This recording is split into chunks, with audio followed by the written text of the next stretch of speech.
introduction. Hello, everybody. Thank you for joining us tonight. As people join the live stream here on Facebook, we'll begin with just a few announcements.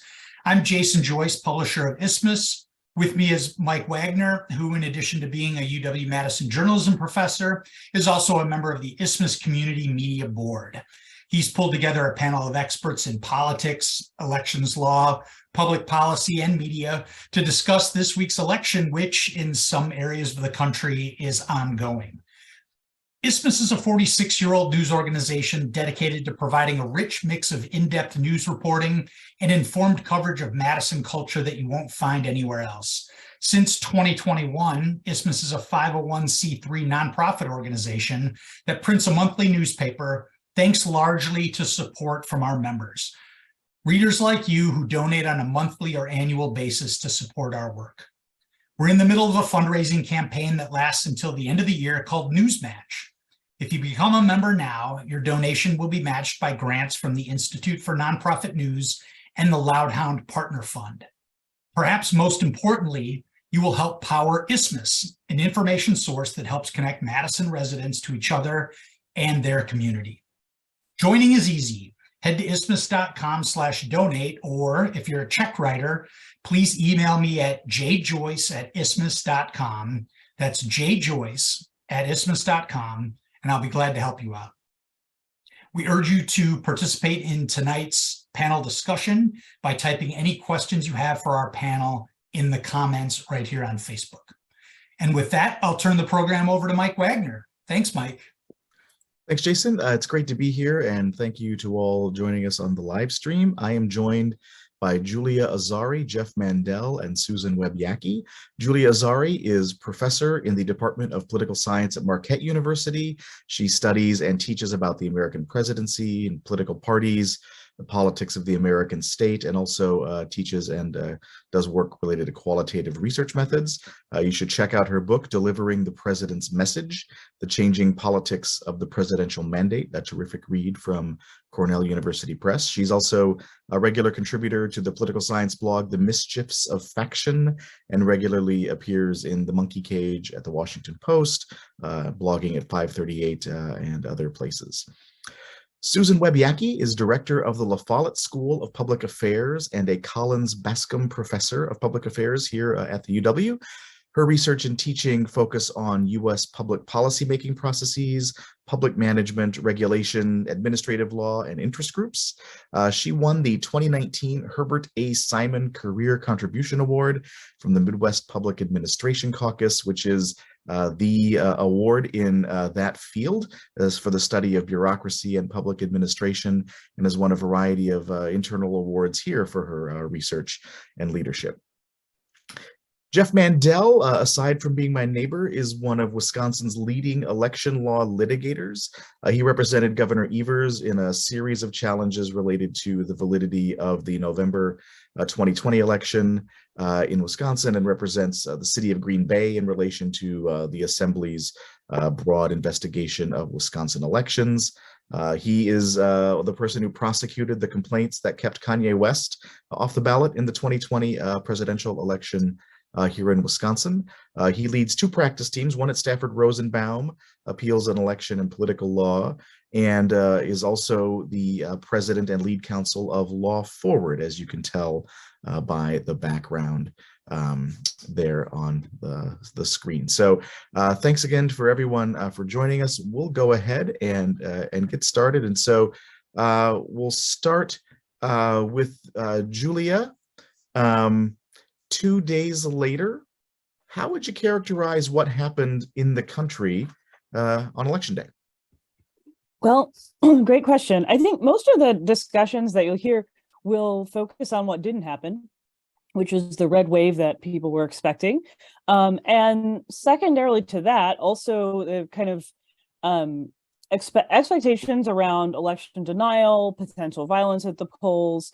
It's not over yet, but thus far, it sounds like things have gone mostly pretty smoothly throughout the country. And so those are really the first two things that jumped out at me. Going forward, I think there are a couple of things that I would say happened on Tuesday. One is the absence of evidence for what we've called in political science these retrospective models, models that are mostly based on how people think the president is doing. President Biden is still quite unpopular, and yet the Democrats are on track to potentially have one of these exceptional midterm years where they don't suffer huge losses, where we don't know yet what the Republican seat gain will be, but it looks unlikely that it'll be close to the average, which is 28 House seats for a midterm year. So those are some of the things that I'm thinking about in terms of what happened on Tuesday. Just a quick follow-up for you. So the political science fundamentals looking at President Biden's approval, economic growth, the number of seats you've got to defend in competitive areas didn't seem to perform as well. What did matter then? Yeah, so this is the really big question. I think you're going to hear a lot of narratives around abortion and the Dobbs decision, and there's good evidence for that, better evidence, I would say, than normal for a lot of mandate narratives, which is something I've thought and written a lot about.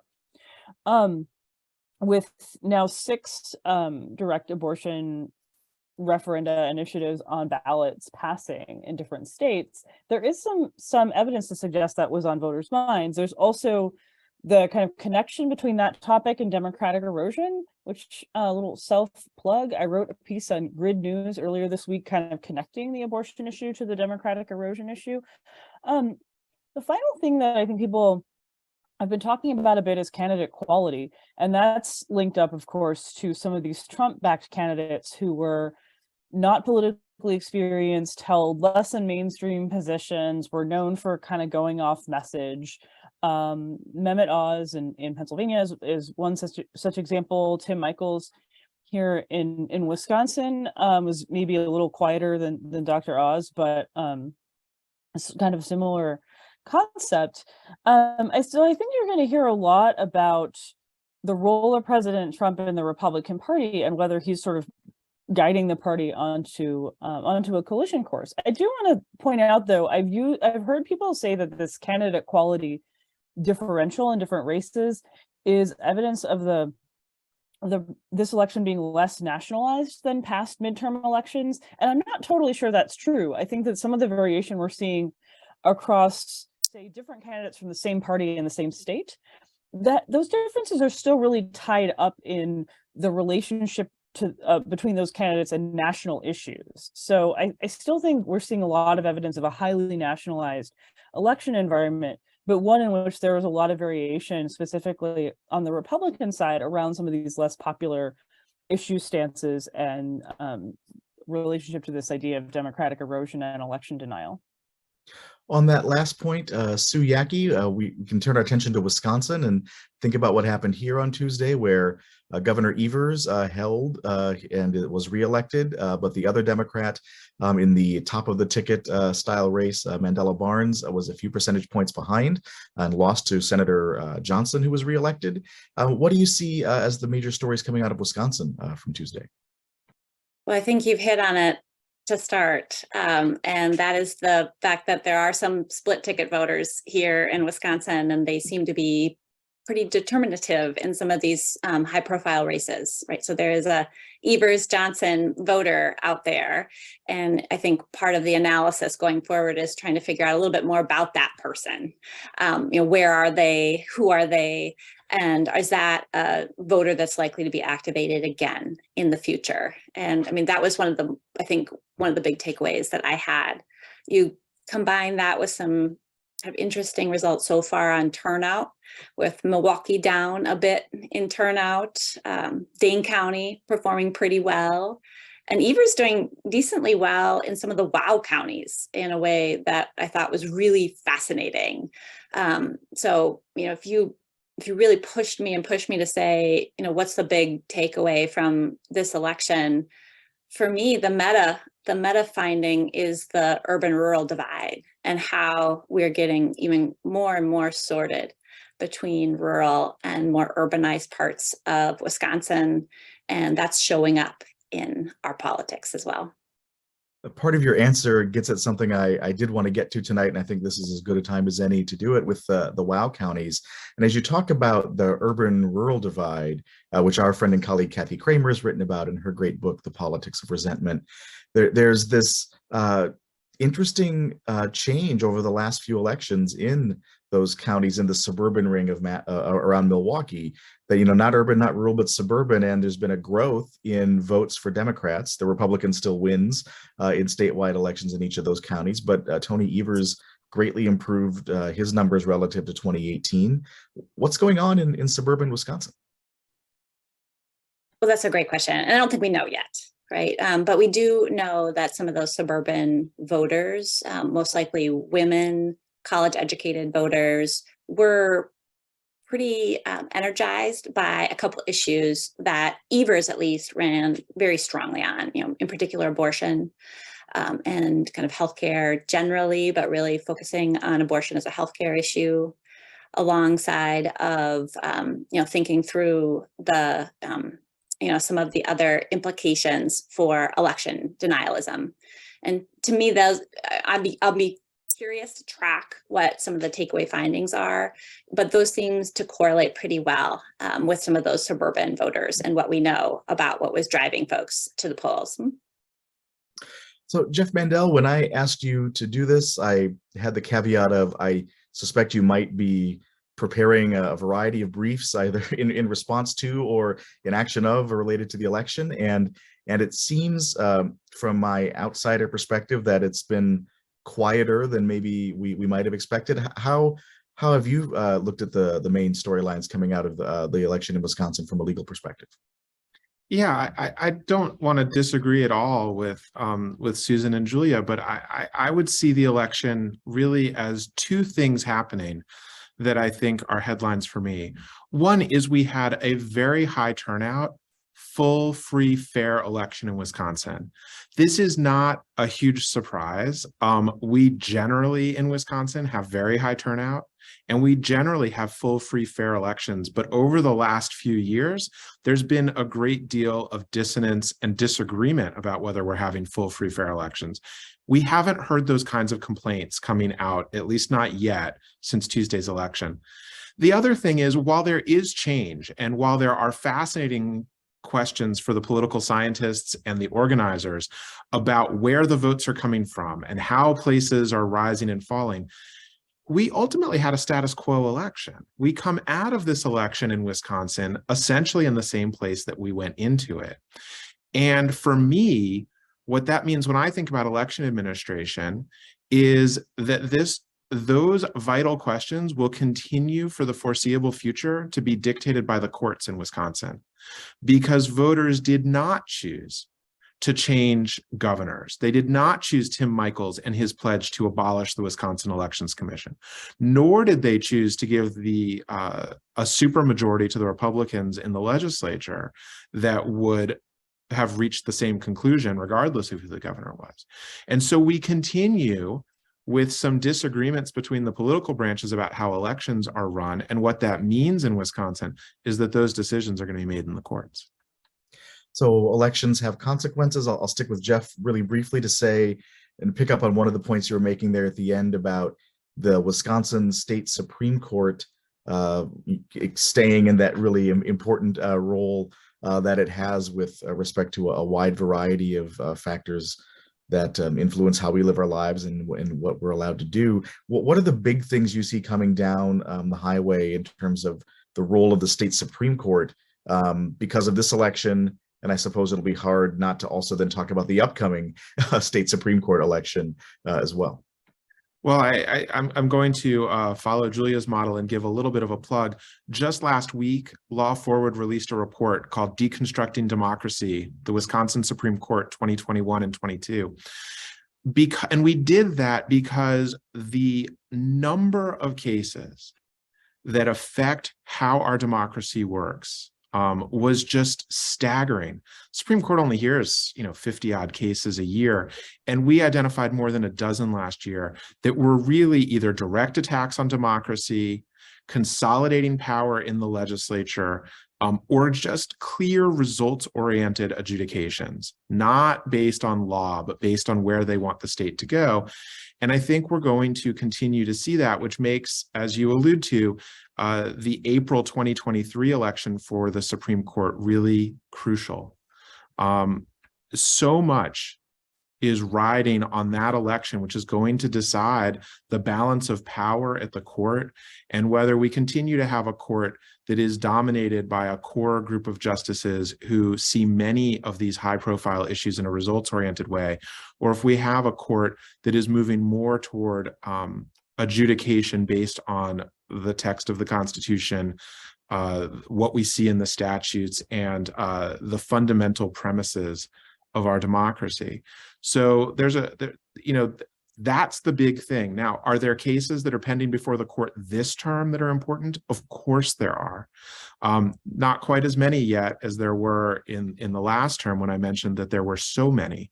But one that I would flag for people was the first case argued this term right after Labor Day about how constitutional amendments in Wisconsin are presented to voters on ballots, and whether and by what standards we determine whether the presentation and summary of those amendments is fair and allows voters to make an informed decision.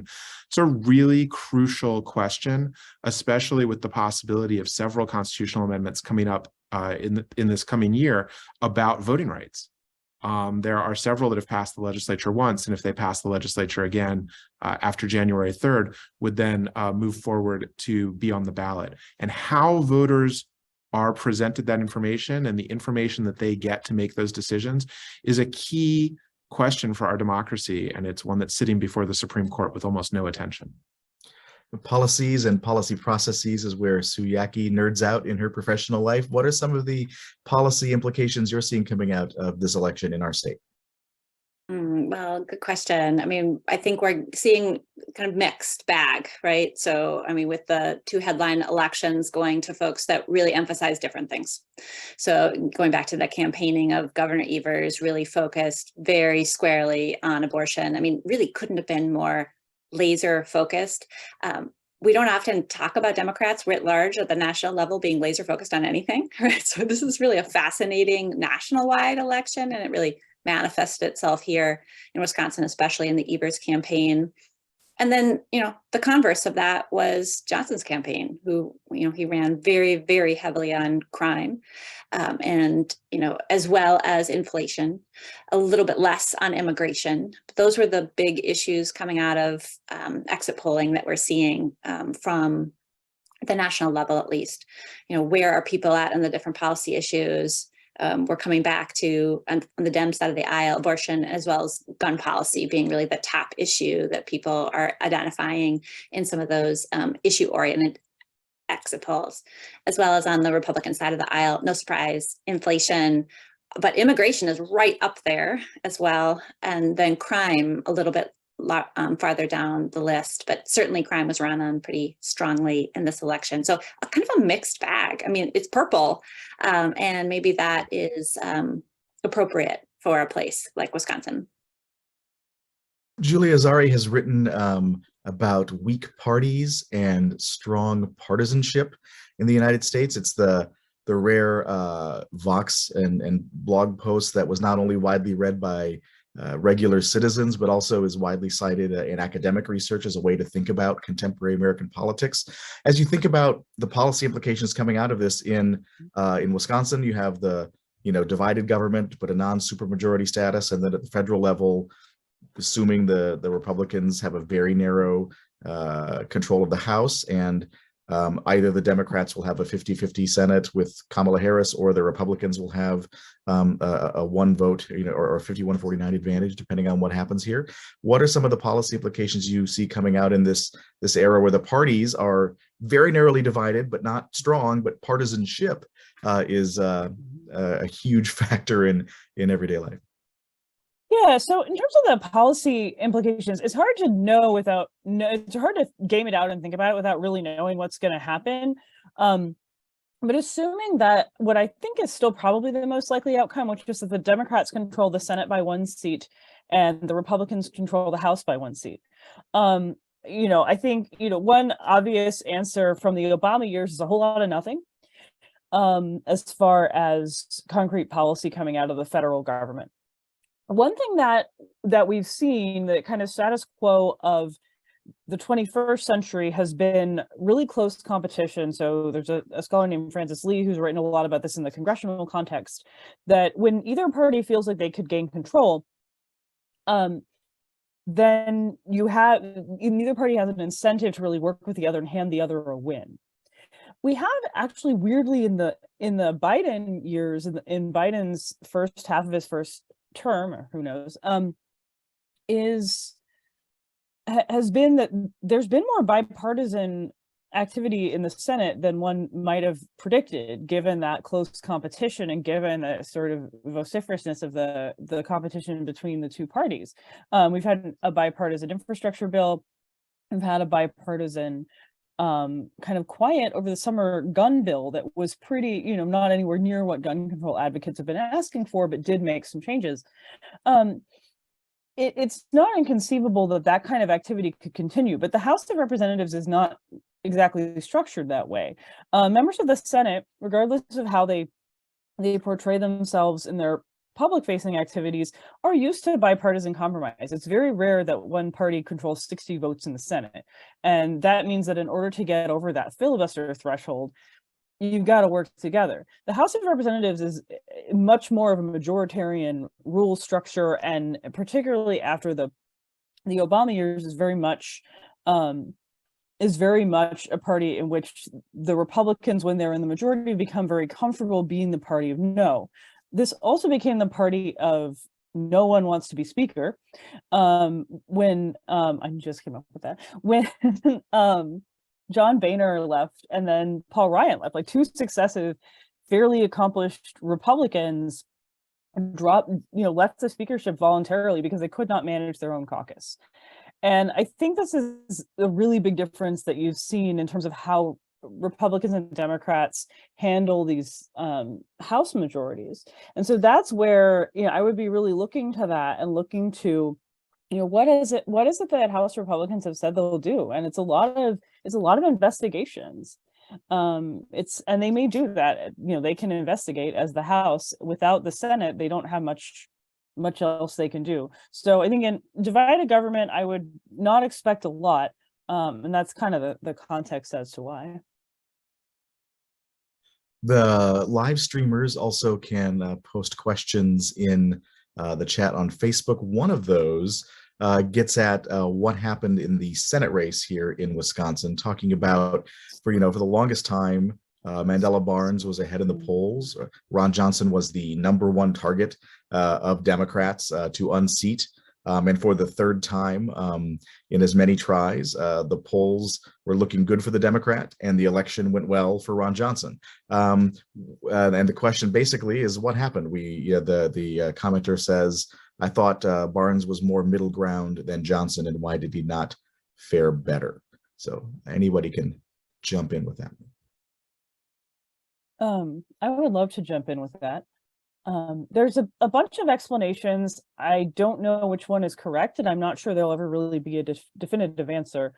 The first and most obvious one is incumbency. We did see, two incumbents win here in Wisconsin. This is not that different than the kind of, 2012 when Walker won his recall election, and then Obama won in the fall. And we do see these sort of cross-party incumbent advantages in Wisconsin. The other one that I think people are going to talk about, I'll just confront directly, is race. There were some questions about, whether race might have hurt Mandela with a couple of enough voters to lose a race fairly narrowly, particularly given the tenor of some of the ads that were run and the attempt to tie Barnes to crime. This is a long-standing phenomenon in American politics, and unfortunately, we're not immune to it here. I think the third point, as we point out, that Johnson was initially identified nationally as a really vulnerable Republican incumbent, is that over time, Barnes didn't have as much money, and his support from the national from the National Party organization did seem to slip a little bit. Maybe make this kind of cycle, whereas he's seen as less viable, he's getting less resources, and that kind of reinforces itself. But I think that over time, that's sort of one of the things that happened. This is for Jeff or Sue or Julie to jump in as well with on the money point. The DCCC, the Democratic Congressional Campaign Committee, has faced some criticism because they pulled money out of our 3rd district in our state and Brad Pfaff's campaign. He lost, by I think about 4 points or so. But Pfaff has been very vocal, saying if they hadn't pulled out that money, it might have been closer. And of course, if a few more voters in that district show up and vote in the way that Democrats tended to for Evers and Barnes, that might have also had a difference in the Senate race as well. And any thoughts about federal dollars in here and the results that we have? Not federal dollars, federal campaign dollars from the parties. I'll start and then I'll turn it over to Jeff. That's an interesting thought about the 3rd, and wondering whether that district really was in a position where that was going to go Dem this time. Even if Ron Kine had won again, it's not clear that he would have won that seat if he had run again. It's trending conservative. The candidate who did win is right in the Trump camp, and has a lot of the markers of some of the election denier movement of that part of the party. And he won by several points. Yeah, and certainly there was a money issue. We heard it from the Democratic challenger candidate, but at the end of the day, it's unclear whether money would have made a difference in the 3rd this time around. Jeff, do you have anything to add there? Yeah, go ahead. Yep. Well, I'm happy to leave it to the political professionals about whether, the money could have made the difference. I will say that, it certainly seemed on election night like the 3rd came in closer than people had been anticipating for the couple of weeks before that. And I think the 1st congressional district, where I don't think there was any federal federal support, really came in closer than a number of people had suggested. I'll say that, for me, what's particularly interesting about the 3rd, and I don't know if money would have changed this, but, the winner, Congressman-elect Van Orden, I'll be a little bit clearer. I think, Sue was alluding to this.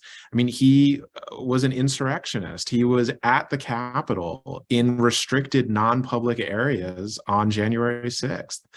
And so this was a race that to me is fascinating because it was an opportunity to really engage the public with how they feel about democracy and about some of the voter suppression efforts we've seen in the last 4 or 5 years in very clear ways. And I don't really fully understand, and I'm not an expert in the very complicated and very difficult calls that some of those folks in DC have to make about how to allocate resources.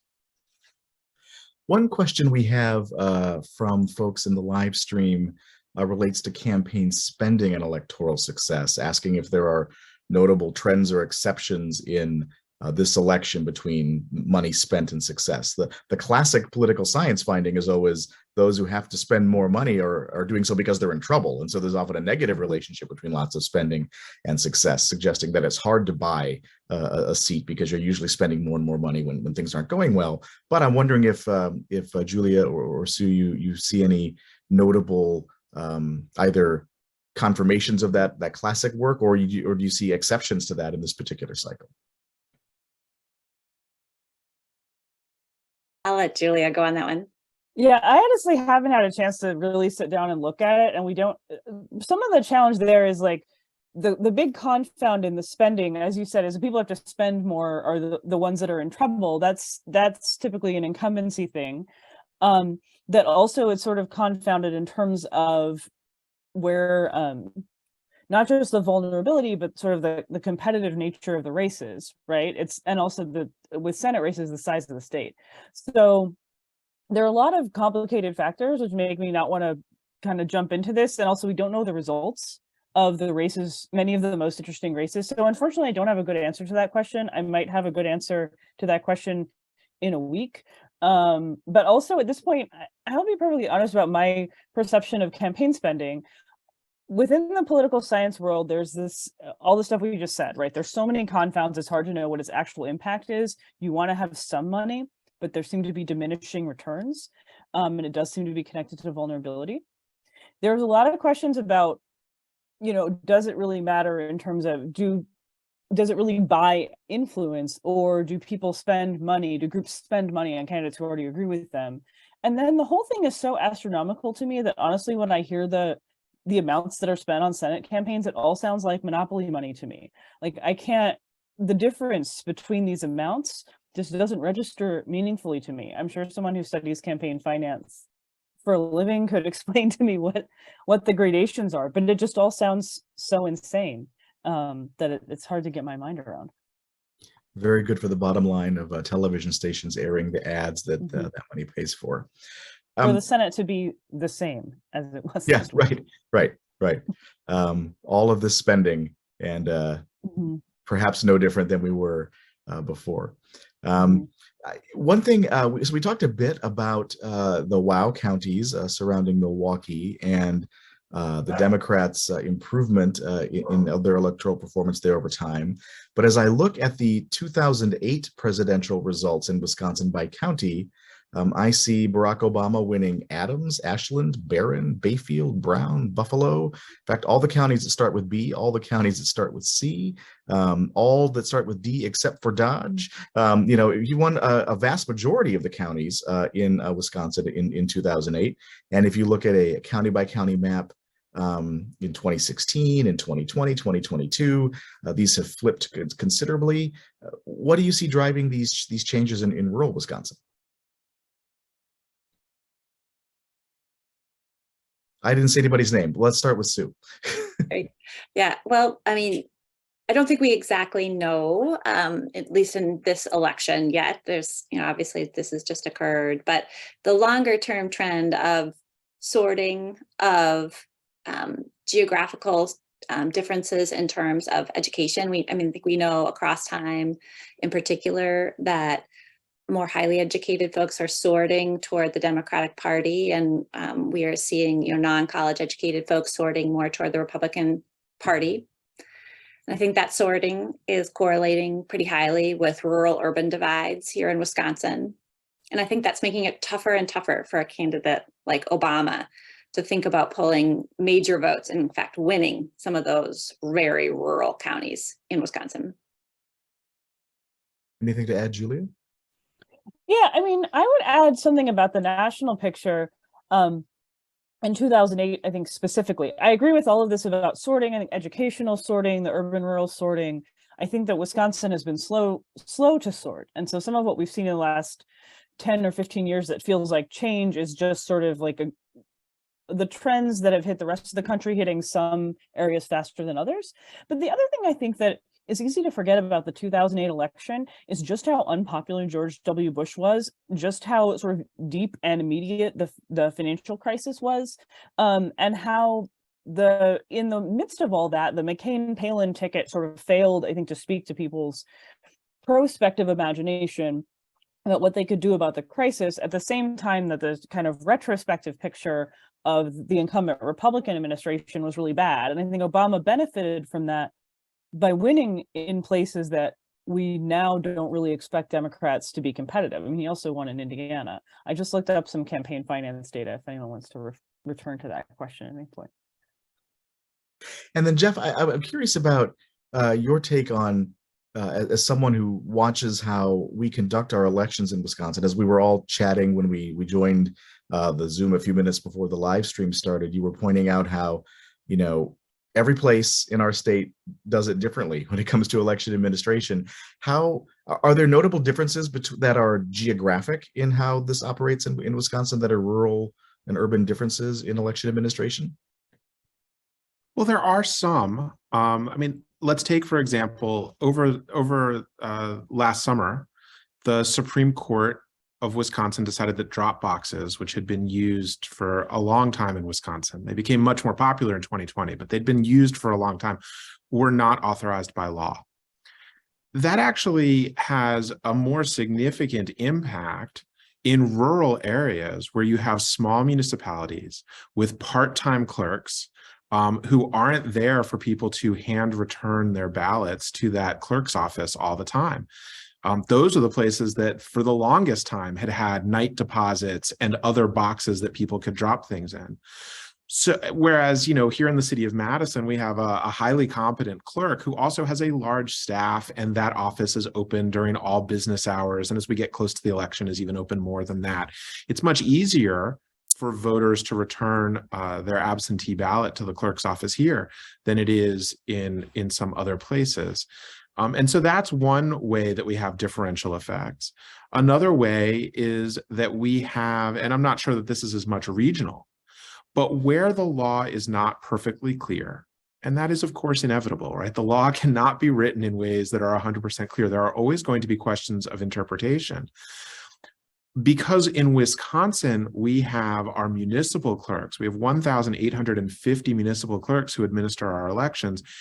There are 1,850 opportunities for different interpretations. And I don't mean to suggest that anyone's trying to do anything wrong. I think these are wonderful public servants who are acting in good faith. But you look at other states where the elections are run centrally by the Secretary of State or run at the county level, and you just have a lot more uniformity than you have here in Wisconsin. Speaking of the Secretary of State, Sue Yackee in Wisconsin, that position doesn't have very much to do anymore. The race this year for Secretary of State was one in which the challenging candidate was saying this office will change dramatically if I win, and it was the closest at my last check of the statewide races where Governor Evers, Attorney General Call, Senator Johnson, and Secretary of State Follette all won re-election. But what about Secretary of States and election administration and what might happen in Wisconsin?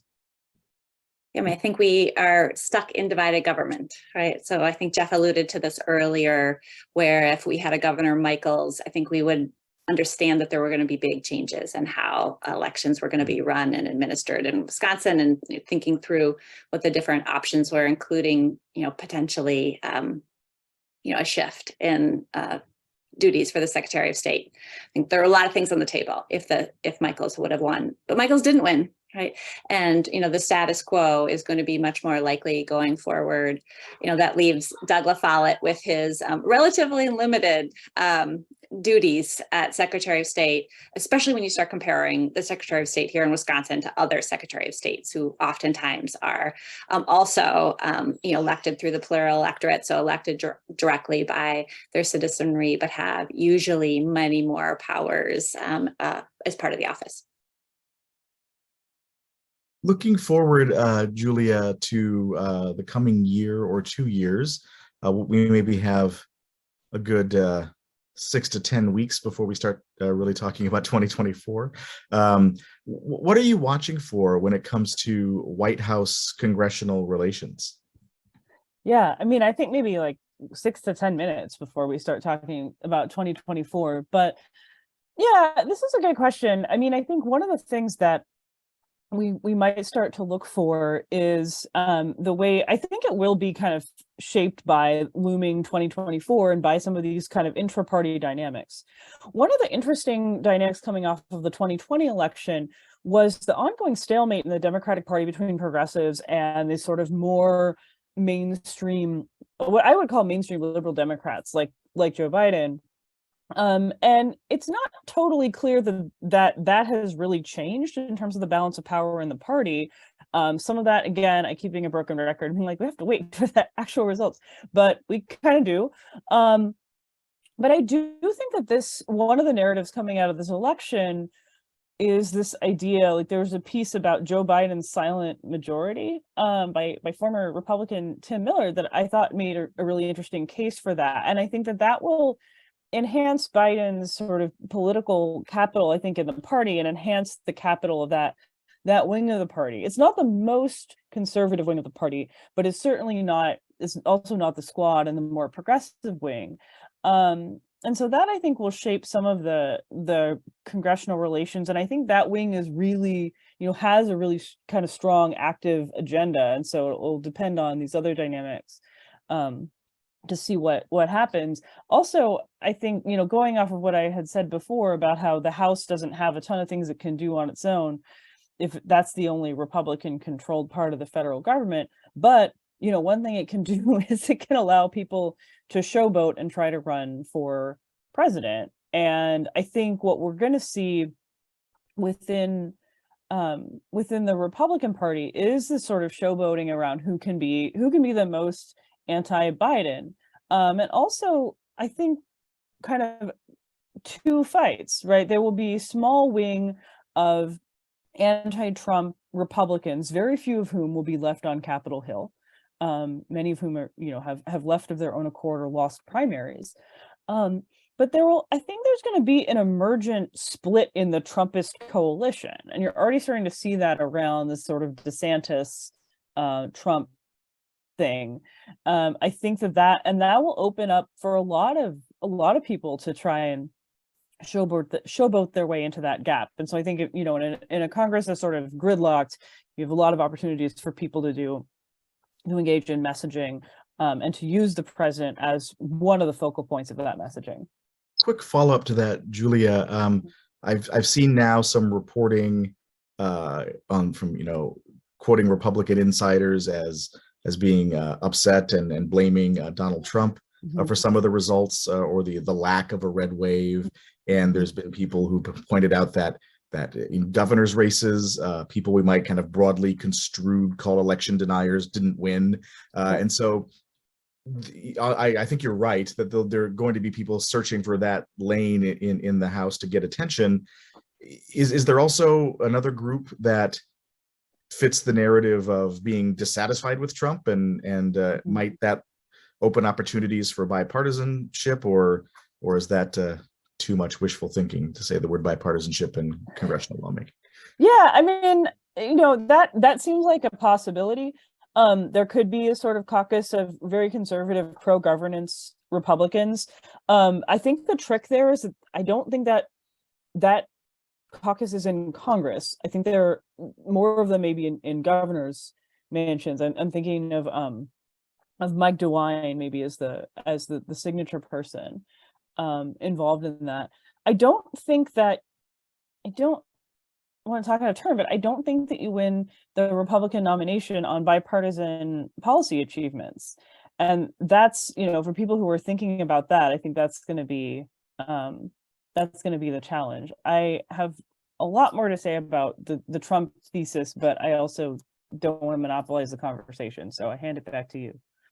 So one question that popped up in our live chat on the Facebook live stream is asking about student voters and how the very youngest, typically, of voters influence the election. I don't know, Sue or Julie, if you were around your campuses on Tuesday. I saw long lines of Badgers in line to vote at Wisconsin. Any evidence, Sue, that you know of related to young voters from the exits, or if not, anything you can pull from the Follette School poll about young folks and their attitudes more generally about politics and civic life? Yeah, great question. So I did see some exit polling that was reported in Washington Post about young voters and being a bit more energized than people had anticipated, as well as running more on the Dem side of the aisle. Probably not a surprise, but at pretty large margins. We did do a bunch of, as Michael just alluded to, the LaFalle School of Public Affairs at UW-Madison did a big policy poll last year of Wisconsinites, which was really fabulously interesting data. I encourage everybody that's interested in polling to take a look at it on our LaFalle School page. We have it in Tableau, meaning that you can kind of play with it any way you want to. You can look at those kind of wow counties that Michael was talking about earlier. You can look at this by young voters. You can look at this by non-voters even. And what can you look at? You can look at what are some of the top policy issues that are driving Wisconsinites.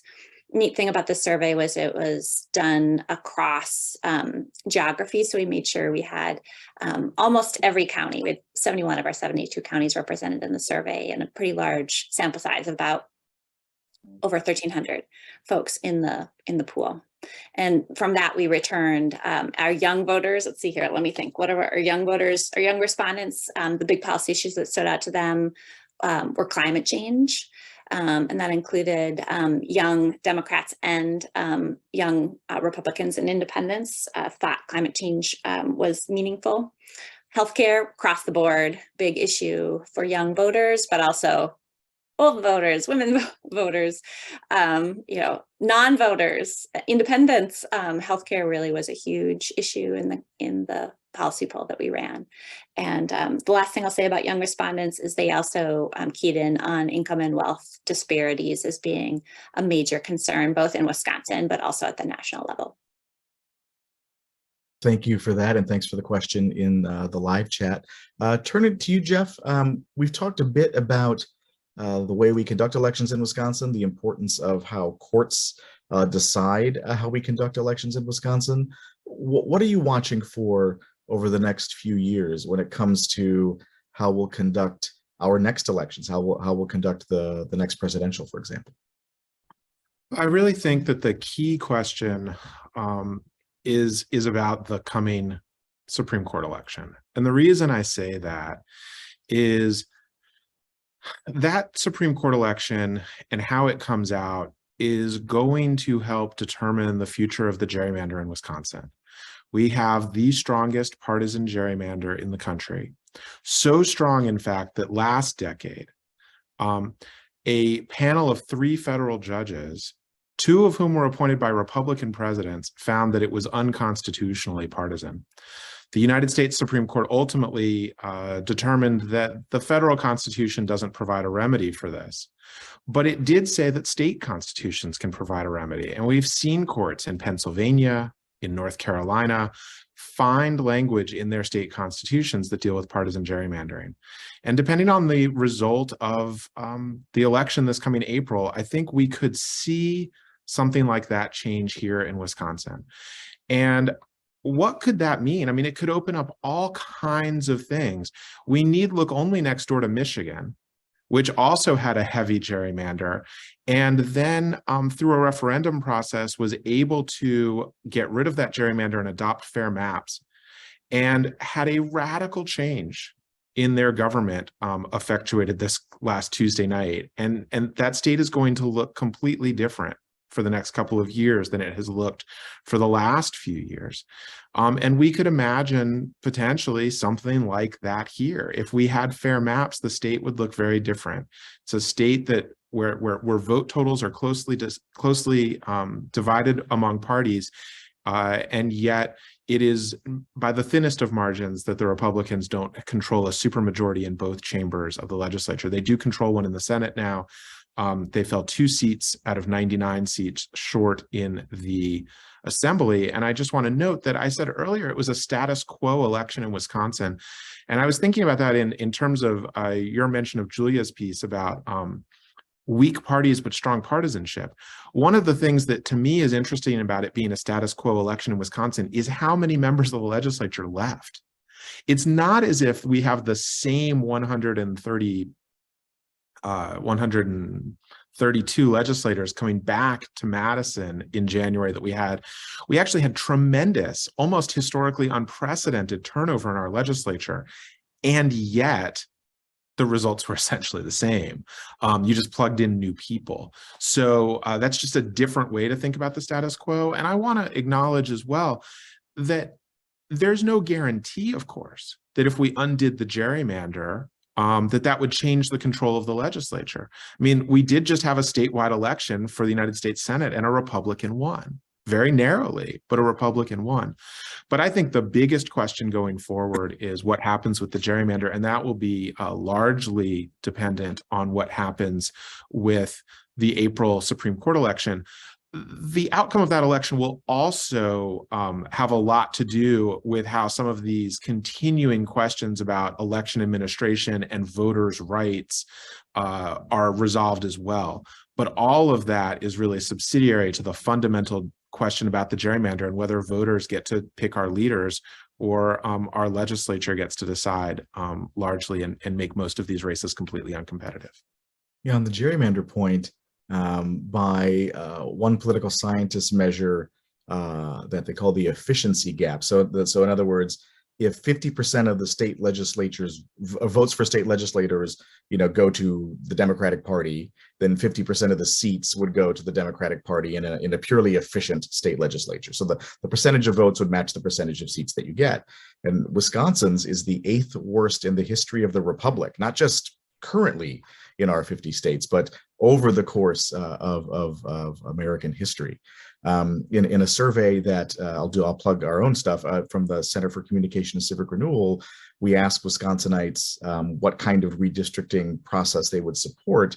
And the winning answer amongst Democrats, Republicans, and independents was a nonpartisan commission.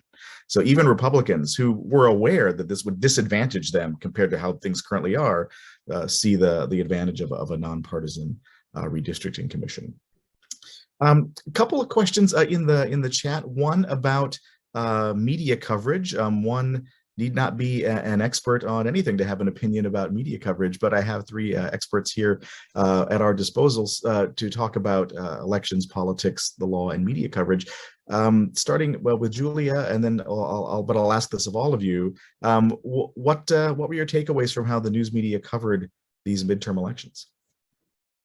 Yeah, I mean, I think the news media covered the midterm elections very much in terms of these old structural models. There's a lot of talk about inflation. There was a lot of talk about Biden. And these are, since the election has concluded, we've heard very little about these 2 things as explanations for what happened. That I think is, I think that's a big takeaway. I also think that there's kind of an interesting vestige of candidate-centered coverage that was really focused on these very dramatic races, particularly the Ohio Senate race between Jim Ryan, who did everything the Democrats were kind of supposed to do after 2016, moved away from cultural issues, embraced a lot of Trump's economic message, and still lost in Ohio to J.D. Vance. So that's another kind of piece of this that jumped out at me. Sue, how about you? How did the news media do, either here or nationally? Yeah, Michael, I feel like you're the one that should answer that question. But I will piggyback a little bit on what Julia just said. And, going back to, how political scientists typically think about how elections ought to be won, and contrast that with how public policy issues were really important to this race, like all the races across the nation, but also in our state.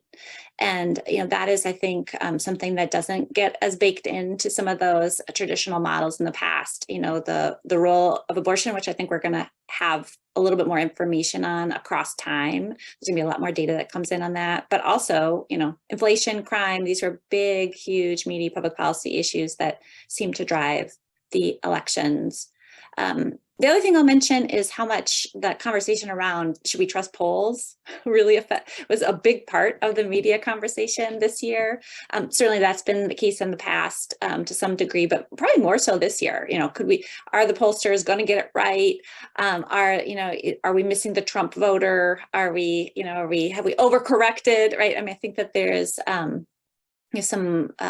great deal more public skepticism across time, but also I think we also see that polls really matter. I mean, people talk about them, the media covers them. They seem to be a really important part of the discourse, despite some of the distrust around them.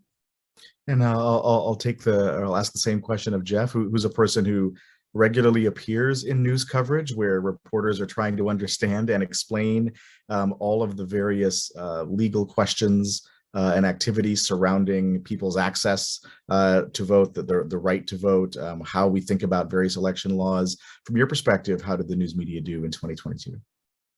Well, I think what's notable to me, look, when it comes to the litigation pieces in the weeks before the elections, it's very difficult and it's very complicated. And it is part of my job to try to help journalists explain it clearly and concisely. And we don't always get there, and the courts don't always make it easy for us. But one of the things that was notable to me was that in addition to the horse race coverage and the polls coverage and the public policy coverage, I feel like this year there was more, I saw on TV and heard on radio more detailed instructions for people about how to go vote. And maybe that was a reaction to the journalists recognizing that there had been confusion about some of the lawsuits. Maybe that was a reaction to them feeling that they hadn't always been able to explain all of those things clearly.